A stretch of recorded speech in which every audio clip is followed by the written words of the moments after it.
E eu quero, irmãos, não me demorar e pedir já que você abra a sua Bíblia lá em João 3, verso 3. Jesus respondeu e disse-lhe: na verdade te digo que aquele que não nascer de novo não pode ver o reino de Deus. Feche os seus olhos, eleve o seu pensamento a Deus nesse momento. Espírito Santo de Deus, nós oramos, Pai. Oramos para que a Tua palavra seja viva, eficaz, transformadora sobre os Teus filhos. Que ela possa, Senhor, encontrar, Senhor, um coração, Senhor, aberto para receber a Tua palavra. Para que a Tua palavra possa dar fruto, Senhor, nessa noite. Nós repreendemos a incredulidade, a religiosidade, o cansaço, Senhor, tudo que possa atrapalhar o mover do Espírito Santo de Deus através da Tua palavra nessa noite. No nome de Jesus, amém. Então, irmãos, nós acabamos de ler que é necessário nascer de novo, amém? E quando nós nos convertemos, quando nós entregamos a nossa vida a Deus verdadeiramente, acontece algo no mundo espiritual. Nós começamos a incomodar as trevas. Através da sua nova postura, através desse novo nascimento, você começa a incomodar as trevas. E esse incômodo das trevas é externado através da vida daqueles que nós muitas vezes mais amamos, seja na sua família, no seu trabalho, na faculdade, na escola, enfim, seja o meio em que você vive.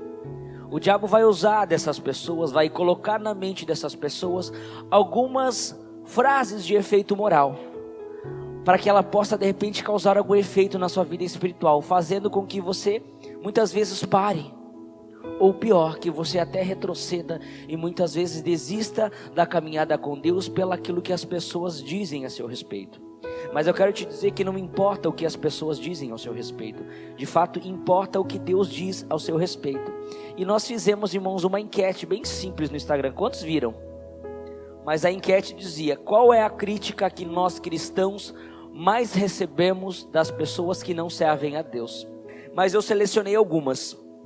Dentre delas estavam: você nem lembra mais dos amigos, você não sai mais da igreja, quando você bebia você era mais legal, você não tem mais vida, vou te dar um colchão para você dormir aí na igreja, tu indo para a igreja, olha quem tu era, você só sabe falar de igreja agora, ficou burro depois que se converteu e não lembra mais da família. Quantos aqui já ouviram alguma dessas frases? A grande maioria de nós. Então, graças a Deus, se nós ouvimos isso, é porque em algum momento nós incomodamos ou ainda estamos incomodando as trevas. Eles usam dessas frases para tentar nos parar. Mas eu creio que nós não somos mais daqueles que retrocedem. E se essas frases tiveram ou têm algum efeito na sua vida, que a partir de hoje elas não tenham mais. Porque agora você vai estar procurando agradar a Deus e não mais o que as pessoas pensam a seu respeito.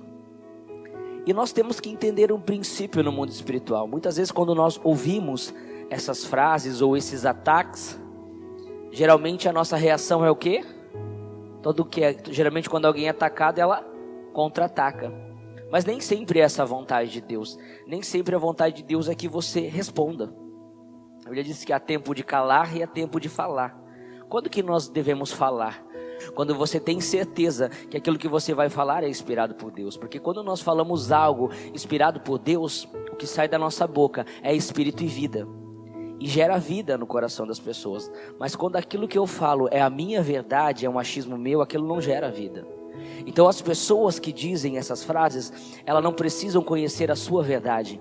Elas precisam conhecer a verdade de Cristo. Não dita através das suas palavras, mas através da revelação de Deus. Jesus disse: eu sou o caminho, a verdade e a vida. E é a revelação dessa verdade que elas precisam, e não da sua. Então às vezes é muito mais saudável espiritualmente para nós ficar quietos, ficar em silêncio. Mas às vezes há uma grande dificuldade, do ser humano em ficar em silêncio. Mas às vezes, irmãos, creia, a vontade de Deus é que você permaneça em silêncio. Às vezes o silêncio é a nossa melhor e maior resposta diante dos ataques do diabo. Mas quando nós somos atacados, nós temos que entender quem está nos atacando. Efésios 2:12 diz que a nossa luta não é contra a carne e sangue, mas contra todo principado e potestade. Ou seja, nossa luta não é contra quem fala as coisas para você. Nossa luta é contra o espírito que age na vida dessas pessoas. Não torne essa briga, essa luta, algo pessoal, porque não é. Aquela pessoa simplesmente está sendo usada pelo diabo para tentar te fazer parar ou retroceder. Mas não é contra ela que você tem que lutar. É contra esses espíritos. É repreender no nome de Jesus. Amém? Nós temos que entender contra quem nós lutamos. E nós não lutamos contra pessoas. Nós lutamos no mundo espiritual. A nossa batalha, a nossa guerra, ela é espiritual. E nessa guerra espiritual nós precisamos entender, irmãos, aonde nós queremos chegar. Aonde você quer chegar? Por que você está aqui nessa noite servindo a Deus, ouvindo a palavra de Deus? Por que você frequenta uma célula? Por que você faz maturidade? Você faz CTL? Aonde você quer chegar? Aonde vocês querem chegar? No reino, irmãos. Esse é para onde nós queremos ir. Nós queremos ir para o reino de Deus. E nós já entendemos que para ir para o reino de Deus é necessário nascer de novo. E nem para ir, veja que nós lemos aqui, digo que aquele que não nascer de novo não pode ver o reino de Deus. Então, irmãos, mais do que ver, nós queremos o quê? Entrar no reino de Deus.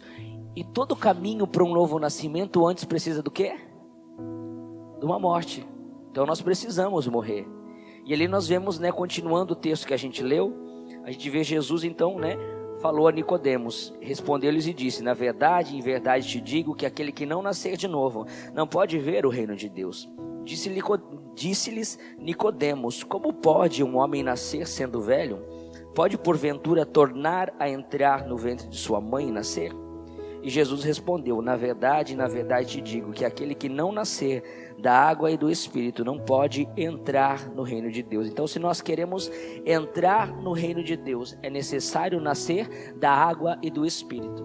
Isso precisa ser uma realidade nas nossas vidas. Nós precisamos então abandonar a nossa vida. Nós não temos mais vida. Se nós não temos mais vida, queremos nascer de novo, nós precisamos morrer para o quê? Para que nós temos que morrer? Para a sua vontade e para o pecado. Vamos ver lá o que Paulo nos fala a respeito da morte para o pecado. Vamos abrir lá em Romanos 6. Romanos 6:2.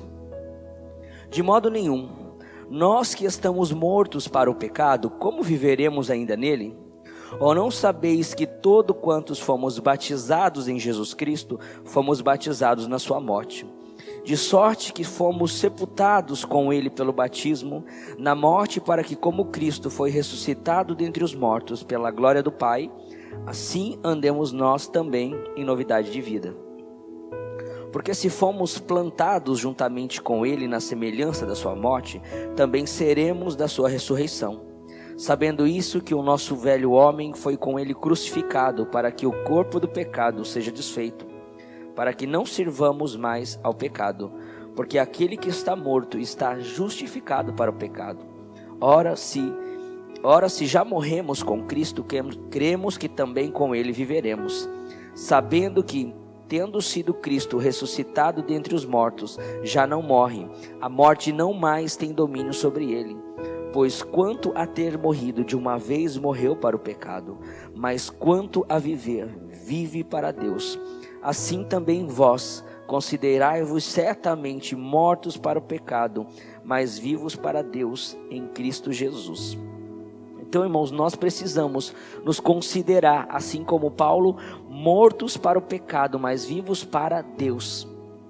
E toda vez, irmãos, quando nós enfrentamos, a questão da perca de alguém, a morte de alguém, parece que a realidade da morte a gente só sente no momento do sepultamento. Parece que enquanto a gente não sepulta a pessoa, parece que a ficha não cai, parece que você não entende o que está acontecendo, parece que aquilo ainda não é uma realidade. E eu acho que é por isso que no verso 4 diz: de sorte que fomos sepultados com ele pelo batismo. É como se o batismo fosse a concretização da nossa morte. Agora a gente está morto, porque não só morto, já estamos sepultados pelo batismo. Passar pelo batismo, que é o que Jesus falava, que é nascer da água, irmãos, é um princípio muito importante da palavra de Deus. Nós não descemos as águas por uma religião, nós descemos as águas por um princípio da palavra de Deus, quando nós de fato queremos e cremos que há um reino e queremos entrar nele. Então quem não nasce da água e do Espírito não pode entrar no reino de Deus. Isso não significa que só o fato do batismo você já vai estar entrando no reino de Deus, mas você está cumprindo um dos princípios. Então se você por algum motivo não desceu as águas do santo batismo, você deveria fazer isso. Não porque eu estou te falando, porque a palavra de Deus nos orienta. E tudo que é vontade de Deus precisa ser feito. Então não perca a oportunidade, né? Quando tiver o próximo batismo, seja você o primeiro a tomar essa decisão. Ser batizado, irmãos, é ser revestido de Cristo. E veja que é o início de uma nova caminhada, porque no batismo você está dizendo que o quê? Que você está morrendo, e depois disso você nasce uma nova criatura. E as pessoas se cobram demais para quem simplesmente vai nascer. O batismo não é o fim de uma caminhada, deveria ser o início de uma nova caminhada, de uma nova história com Deus. Mas o diabo quer o quê? Quer que você resista ao máximo o batismo. Porque enquanto você não se batiza, você cria a falsa ideia que você pode retroceder. Afinal de contas, você não foi sepultado. É como se você ainda pensasse, não, ainda não fecharam meu caixão, não me enterraram ainda. Vai que eu quero ressuscitar, dá tempo. E depois que você se batiza, não há mais tempo. Irmãos, e não há mais tempo. Não há mais tempo para nós olharmos para trás. Porque nós não somos daqueles que retrocedem. Não se deixe ser enganado pelo diabo, né? Avance. Queira cada dia mais estar avançando em direção que é o alvo, que é Cristo Jesus. Deus não quer que nós parecemos como mortos. Deus quer que nós estejamos mortos. Mas muitas vezes nós vivemos, irmãos, como se a nossa vida com Deus fosse uma brincadeira. Quem é que já brincou de morto-vivo? O mundo, irmãos, ele é muito fácil de nos seduzir. Não vamos cair nessas armadilhas, né? Uma vez morto para o pecado, sempre morto para o pecado. Não importa o que aconteça. Quem morre para o pecado não ressuscita mais. Existe um versículo em que Paulo falava, eu esmurro o meu próprio corpo. Resumindo, eu não quero pecar e se for necessário, eu esmurro o meu próprio corpo. Eu vou lutar até o fim para mim não pecar. E muitas vezes nós declaramos morto para o pecado com palavras, mas com atitudes nós mostramos que estamos vivos. E nós precisamos verdadeiramente, irmãos, morrer para o pecado. Sabe por quê? Porque você não tem mais vida. Se você entregou a sua vida a Deus, a vida ela não é mais sua. Quando os escravos tinham o Senhor, ele não tinha vida, ou seja, não tinha vontade. Hoje eu vou ficar em casa, não vou trabalhar. Não, irmão, escravo não tinha vontade. Escravo tinha que fazer o que o Senhor mandava e ponto final. E nós, por amor, irmãos, nos tornamos escravos de Cristo.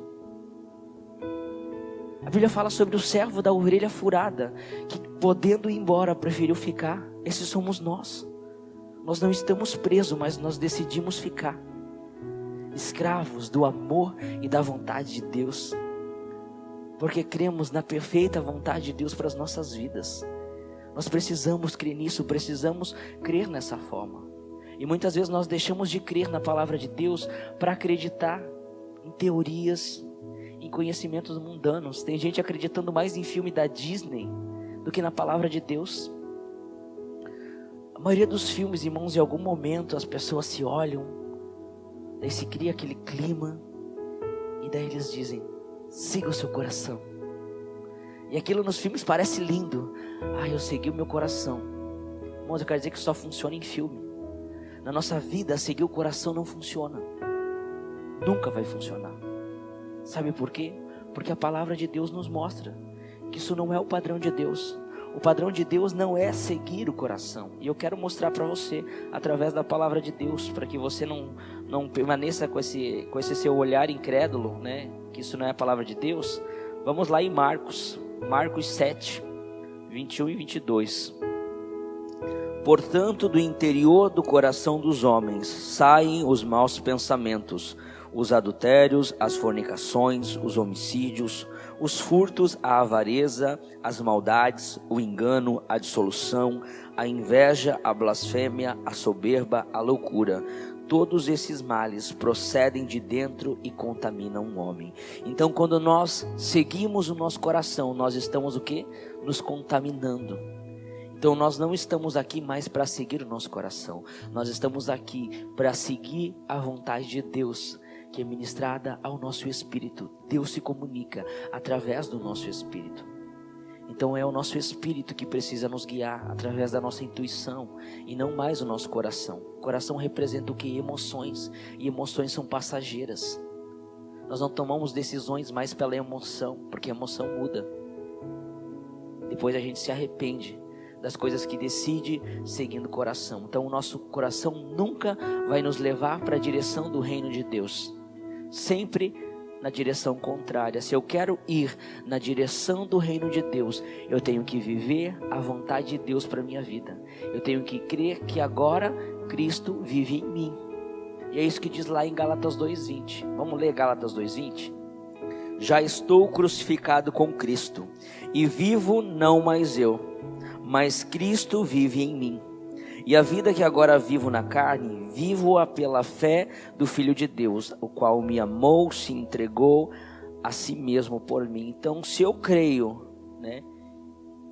que Jesus Cristo me amou e entregou a vida dele por mim, eu não vivo mais na carne ou pela carne, eu vivo agora pela fé naquilo que ele realizou por mim. Será que nós de fato temos vivido pela fé? Será que de fato Cristo tem vivido em nós?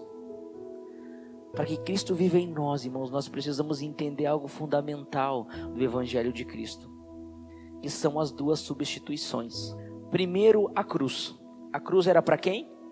Era para mim e era para você. Cristo então morre no seu lugar. A segunda substituição é quando você poderia até escolher viver. Você poderia continuar vivendo a vida que você vive, vivendo para o pecado. Mas agora você escolhe o quê? Deixar que Cristo viva em você. Então aquele que te substituiu na cruz, agora também substitui em vida. Ele agora vive em seu lugar.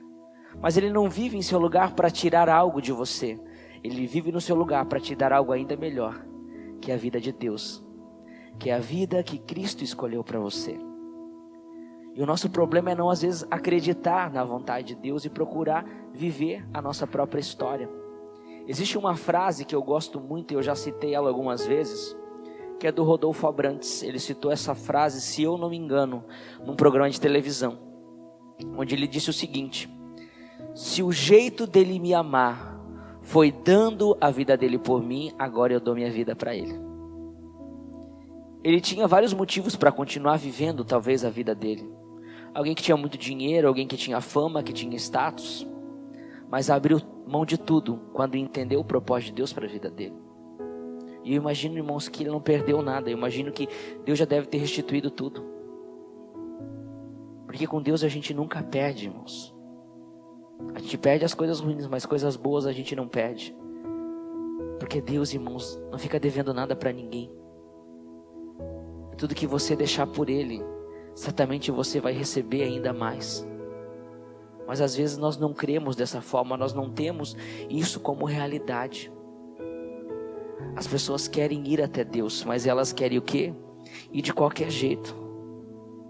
Será que você está disposto que a realidade do que o Rodolfo falou seja também a sua realidade? Será que você falaria isso para Deus? Oh, Jesus, já que tu me amou ao ponto de dar a tua vida, eu também vou dar a minha vida. Daí você pensa, pastor, mas eu não preciso fazer isso. Isso foi uma decisão do Rodolfo, né? Que legal, que bonito que ele deu a vida dele. Que legal talvez que você, a pastora ou os supervisores entreguem a sua vida a ele. Mas nem todo mundo precisa fazer isso. Há pessoas que só precisam vir para a igreja, sentar na cadeira e ouvir a palavra de Deus e está tudo certo. Será, irmãos? Será que esse é o padrão que Deus quer para você? Sentar numa cadeira e simplesmente ouvir uma mensagem e ir embora, sem que aquilo gere nenhum resultado na sua vida, sem que aquilo gere nenhuma mudança na sua vida, sem que aquilo gere nenhuma responsabilidade na sua vida. E tem gente que acha que isso é bom. Eu não gosto de ser responsável. Não é uma questão de gostar, irmãos. É uma questão de entender propósito. E Deus tem o propósito para que você se responsabilize também pela obra de Deus. A obra de Deus não é só minha. A obra que Deus quer fazer nessa igreja é tão sua quanto minha, senão você não estaria aqui. Você precisava desejar ser participante dessa obra. Mas para isso, às vezes é necessário fazer o que o Rodolfo fez. Dar a própria vida.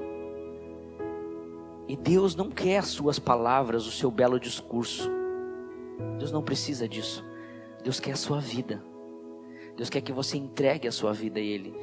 Mas não só o Rodolfo, não só os pastores, não só os supervisores, todos nós precisamos passar por isso. Todos nós precisamos viver isso. E se você abrir a sua Bíblia lá em Mateus 16, 25, você vai entender um pouquinho melhor o que eu estou falando. Porque aquele que quiser salvar a sua vida, perdê-la-á. E quem perder sua vida por amor de mim, achá-la-á. Às vezes nós procuramos algo e não encontramos porque estamos procurando no lugar errado. Nós só podemos achar a vida de Deus em Cristo. Mas para isso é necessário perder a própria vida. Às vezes as pessoas reclamam muito, irmãos, da vida. Ai, minha vida é tão ruim, sou tão sofrido, sou tão triste. Mas quando pode chegar diante de Deus e dizer assim: toma a minha vida e me dá a tua vida. Retém uma vida cheia de amargura, cheia de tristezas, cheias de aflições. Mas sabe por quê? Porque verdadeiramente não creem que Deus pode dar uma nova vida. Realmente não creem que Deus tem poder de transformar vidas. Porque se você realmente cresce, você não ia ter dificuldade nenhuma em entregar a sua vida a Ele. Você não entrega a sua vida verdadeiramente, porque de fato você não acredita. Você prefere às vezes acreditar no que o mundo diz. O mundo fala, irmãos, que todos os caminhos levam a Deus, que é amplo o caminho que leva a Deus. E muita gente crê nisso e infelizmente isso é uma mentira. Porque Jesus disse o quê? Apertado é o caminho. No caminho estreito não passa bagagem. E veja que aqui é um caminho a um homem com algumas bagagens. E toda vez que nós queremos seguir o caminho de Deus, nós precisamos deixar algumas coisas. Deixar que coisas na nossa vida morram. E sabe o que nós precisamos principalmente deixar morrer? É toda a obra da carne. Porque se nós recebemos o Espírito Santo de Deus, nós precisamos produzir o fruto do Espírito. Mas muitas vezes nós percebemos que nós ainda estamos vivos para o pecado, quando nós começamos a perceber na nossa vida que muitas vezes nós produzimos muito mais a obra da carne do que o fruto do Espírito. E lá em Gálatas 5,19, porque as obras da carne são manifestas, as quais são adultério, fornicação, impureza, lascívia, idolatria, feitiçaria, inimizades, contendas, ciúmes, iras, pelejas, dissensões, heresias, invejas, homicídios, bebedices, glutonarias e coisas semelhantes a essa, das quais de antemão vos declaro, como também já antes vos disse, que o que cometem tais coisas não herdarão o reino de Deus. Se o nosso desejo é entrar no reino de Deus, nós precisamos deixar que tudo isso morra. Nós precisamos deixar para trás, né? Volta lá na imagem, fazendo um favor. Nós precisamos deixar, irmãos, para trás as coisas. Precisamos deixar essas bagagens que estão ali. E essas bagagens representam a nossa vida, as nossas vontades, os nossos desejos, mas também a obra da carne. E veja como é estreito o caminho. Você acha que ele ia conseguir passar por esse caminho com essas bagagens? Não há, irmãos, como seguir o caminho de Deus cheio de bagagem, cheio de peso. Porque o lugar para onde nós estamos indo, essas coisas não vão entrar. Até porque lá nós não vamos precisar de nada disso. Tudo que nós precisamos para seguir esse caminho, nós já temos através do Espírito Santo de Deus. A Bíblia fala que Ele é tudo em todos. Todo o suprimento que você necessita para seguir o caminho de Deus e um dia poder entrar no reino de Deus, já está dentro de você, através do Espírito Santo de Deus. O problema é que nós ainda buscamos suprimentos em outro lugar. Quem te supre não é o mundo, quem te supre não é as pessoas, quem te supre é Deus. E Deus tem uma vontade, um desejo que você faça tudo aquilo que Ele sonhou. Lá em Salmo 139:16 diz que todos os nossos dias foram escritos num livro, quando nenhum deles ainda existia. Você entende o que é isso? Que antes de você nascer, já havia um livro da sua história. Deus já tinha escrito um livro para você. Olha que importante. Você já tem um livro. Os homens adoram escrever, né, biografia de outras pessoas. Deus já escreveu a sua, perfeita. Mas o nosso problema é que às vezes, ao invés de nós vivermos esse livro, essa história, nós começamos a criar uma própria história. Nós nos tornamos uma cópia pirata daquilo que Deus criou. Pirateamos uma obra perfeita de Deus. Hoje, irmãos, nós assistimos muito filme pelas plataformas digitais. Hoje em dia não se tem mais muito hábito de ter DVD, mas por muito tempo se tinha muita questão de assistir filmes em DVD. Você comprava o filme em DVD, infelizmente, principalmente às vezes, não sei aqui em Garuva, né? Nessa época eu não estava aqui, mas Joinville, você saía no centro de Joinville, o que você mais via espalhado pelas calçadas eram pessoas vendendo o quê? DVD pirata. Irmãos, e pirataria é crime. É o que desagrada a Deus, mas muitas vezes, irmãos, as pessoas compravam, muitas vezes você pensava assim, eu não comprei, mas já que alguém deixou aqui, está aqui em casa, eu vou assistir. Às vezes você colocava para assistir aqueles filmes, e o que acontecia? A imagem ruim, som ruim, qualidade ruim. E quando nós começamos a escrever a nossa história, nós nos tornamos uma versão pirata de nós mesmos. O nosso som é ruim, a nossa imagem é ruim, e ninguém mais quer nos assistir. Ninguém mais quer ler o nosso livro porque não é interessante, porque não é original. Quando que as pessoas se interessam? As pessoas se interessam pelaquilo que é original. Então não vamos permitir que o diabo nos torne uma cópia pirata de nós mesmos. Porque você não é aquilo que você faz, você é aquilo que Deus planejou para que você fosse. Essa é a verdade. A verdade não é o que você faz, a verdade é o que Deus escreveu para que você fizesse. E um dia nós vamos estar diante de Deus. E lá em Apocalipse fala que Deus vai abrir os livros. E eu fico imaginando Ele abrindo os livros, o que Ele escreveu e o que você escreveu. E Ele dizendo, 2020, o líder de célula ganhando muitas almas. Vamos ver aqui no seu, bebendo, fumando, mentindo, se drogando. Vai dar problema.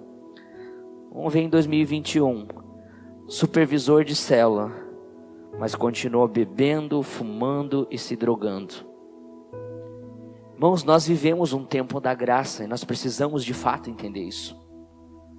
E a graça de Deus, ela é incalculável, ela nos alcança, irmãos, aonde nós estivermos. Mas vai chegar um tempo, e a Bíblia fala, que não vai mais ser o mover da graça que vai agir nas nossas vidas. A Bíblia fala lá em Apocalipse que virá um tempo que Ele virá com vara de ferro, ou seja, você não vai mais ser a imagem e semelhança de Cristo pela graça presente, mas sim pela disciplina que virá. E nós teremos que ser disciplinados para nos tornar a imagem de Cristo, quando nós poderíamos ter tomado a decisão de sermos a imagem e semelhança de Cristo, aceitando que a graça de Deus fluísse nas nossas vidas. Paulo, em algum momento, ele fala assim, eu fiz mais obras que todos eles. Depois ele corrige, eu não, a graça de Cristo em mim. Ou seja, é a graça de Cristo que nos torna uma versão de pequenos cristos. Sem a graça nós nunca poderemos ser a imagem e semelhança dele. Não há esforço humano que consiga alcançar essa imagem. Pare de tentar pelos seus próprios esforços, mas deixe que a graça de Cristo haja sobre a sua vida. Queira viver o livro de Deus, o livro que Deus escreveu para você é cheio de obras espirituais.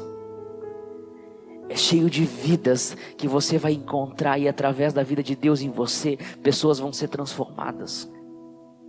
Mas o diabo faz com que a gente perca o foco e comece a trilhar uma nova história, trilhar uma nova vida, buscando os bens materiais, buscando fama, buscando conquista. Isso começa a brilhar nos nossos olhos E quando essas coisas começam a brilhar nos nossos olhos, nós começamos a nos distanciar do propósito de Deus. E daí nós não conseguimos experimentar o que a palavra de Deus diz, que a vontade dele é boa, perfeita e agradável. É isso que Deus tem para você. E se você realmente cresce que a vontade de Deus é boa, perfeita e agradável, sabe o que você faria? Você prontamente morreria. Eu estou morto para o pecado, eu estou morto para as minhas vontades, porque eu creio que a vontade de Deus é bem melhor, é bem maior que a minha. Então morrer não é mais um problema, morrer se torna a solução. E as pessoas têm tornado a solução do problema um grande problema. Morrer não é o seu problema, morrer é a sua solução. Quer uma nova vida, morra. Não há como viver as duas coisas. E tem muita gente querendo desfrutar da vida de Deus e desfrutar dos prazeres do mundo, e acaba não desfrutando de nada, tendo uma vida medíocre, com peso e nem com a alegria do mundo não tem. Porque nós não podemos ignorar que as coisas do mundo nos trazem alegria. É lógico que trazem algo momentâneo. E talvez muitas coisas da vida que você idealizou geram algum tipo de satisfação momentânea, mas nenhuma delas te garante vida eterna. Tudo isso que você tem vivido, que te gera prazer, é tudo momentâneo, mas nada te garante a vida eterna. A vida eterna nós só alcançamos quando nós morremos por pecado e vivemos para Cristo. E o nosso grande problema é esse, é amar demais a nossa vida. Reclamamos da vida, mas continuamos segurando ela. Deixa a sua vida ir embora. Enquanto a sua vida não for embora, você não vai receber uma nova vida de Deus. E Deus tem novidade de vida para você. Você precisa crer nisso. Você precisa crer nessa realidade de Deus. E o nosso grande problema, irmãos, é amar demais a nossa vida. Amar demais a vida que o mundo tem nos oferecido. E quando nós voltamos, irmãos, às nossas atividades aqui, no primeiro dia nós fizemos um tempo de oração. E a Cristiane estava ministrando quase todo o tempo. E eu lembro que ela perguntou se eu queria falar algo e eu disse que não. E de repente me veio um versículo na mente. E o Espírito começou a ministrar algo ao meu coração acerca daquele versículo. E eu quero ler esse versículo com você, porque ele continua falando ao meu coração. Esse versículo está lá em Apocalipse 12:11. E eles o venceram pelo sangue do Cordeiro e pela palavra do seu testemunho, e não amaram suas vidas até a morte. Espero que você faça parte desse eles o venceram, porque o se refere ao diabo, e o ele pode se referir a mim e a você. Espero que você possa fazer parte disso que a palavra de Deus diz. Eles o venceram pelo sangue do Cordeiro e pela palavra do seu testemunho, e não amaram as suas vidas até a morte. Há um vídeo, irmãos, na internet, mas esse vídeo fala sobre a igreja perseguida, e ele é quase um clipe da canção Nação da Cruz. E esse vídeo mostra vários homens, se eu não me engano é na beira de uma praia. Eu não lembro se eles estão ajoelhados, se eles estão em pé, não lembro exatamente da imagem, mas eu lembro da mensagem que aquele vídeo me trouxe. E eles estavam ali porque eles não negaram a Cristo, e eles iam ser mortos. E você olhava no semblante de algum, e você não via um semblante de alguém que estava indo morrer. Você via um semblante de alguém que ia receber vida, porque eles sabiam que para morrer para o mundo, eles estavam recebendo vida de Deus, eles estavam recebendo vida eterna, e eles fazem parte desses que não amaram a vida até a morte. E nós somos a geração que tem amado demais a vida. Temos tempo para tudo, menos tempo para Deus. Para de se amar tanto assim, e comece a amar aquilo que Deus tem para a sua vida. Nós precisamos morrer para gerar vida. Nós somos como o grão de trigo que morrendo e caindo na terra gera vida. Se você não tem gerado vida, se você olha para você e você é um ramo seco, que ninguém se interessa pela sua vida, que ninguém vê fé em você, que você não motiva a fé de ninguém, é porque você está vivo demais. Deus não quer que você viva, Deus quer que você morra.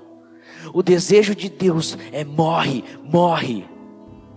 E é para isso que talvez que Deus te trouxe até aqui nessa noite, para te levar à morte, para o pecado, para poder de fato agora te dar uma nova vida. Enquanto você não morrer para a sua vida, você não pode receber a vida de Deus. Aquele perder a sua vida por amor a mim, achará. Deus te trouxe hoje aqui para achar uma nova vida. Deus te trouxe aqui para ser Senhor da sua vida. Não mais através de palavras. Deus não quer palavras, Deus quer a sua vida. É por isso que Ele diz: nem todo aquele que me diz Senhor, Senhor entrará no reino dos céus. Deus não é interessado em belos discursos. Deus não é interessado em pessoas eloquentes. Deus é interessado em pessoas dispostas a morrer. Estou aqui, tudo que sou.